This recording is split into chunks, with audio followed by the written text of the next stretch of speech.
चकली म्हटलं तर तिची भाजणी आधी चांगली जमायला हवी, तरच तिची चकली एकदम खुसखुशीत आणि खमंग अशी तयार होते। तुम्हाला जर अशी चकली बनवायची असेल तर हा भाजणीचा व्हिडिओ जरूर पहा। आज आपण दिवाळीच्या फराळातील सर्वांच्या आवडीची चकलीची भाजणी कशी करायची ते पाहणार आहोत। रेसिपी नेहमीप्रमाणे खूप साधी आणि सोपी आहे। इथे आपण 2 किलोच्या प्रमाणात चकलीची भाजणी करणार आहोत। यामध्ये मी वाटी व वजनी दोन्ही प्रमाण सांगितलेले आहे, त्यामुळे तुम्हाला जी पद्धत सोपी वाटते त्यानुसार तुम्ही चकलीची भाजणी करू शकतात। आणि चकली अगदी खुसखुशीत तयार होण्यासाठी तांदूळ कोणता वापरायचा, डाळी किती प्रमाणामध्ये घ्यायच्या हे देखील या व्हिडिओमध्ये सविस्तर सांगितलेले आहे।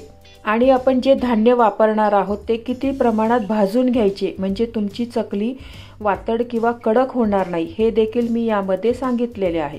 जरी तुम्ही पहिल्यांदाच भाजणीची चकली बनवत असाल तरी देखील ती करताना अजिबातच चुकणार नाही, एकदम खुसखुशीत अशी तयार होईल। रेसिपी नेहमीप्रमाणे भरपूर टिप्ससह तुमच्याबरोबर शेअर केलेली आहे।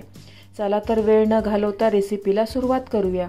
पूर्ण रेसिपी पाहण्यासाठी माझ्या फोटोच्या खालील त्रिकोणावर क्लिक करा, जेणेकरून तुम्ही त्या रेसिपीवर जाल।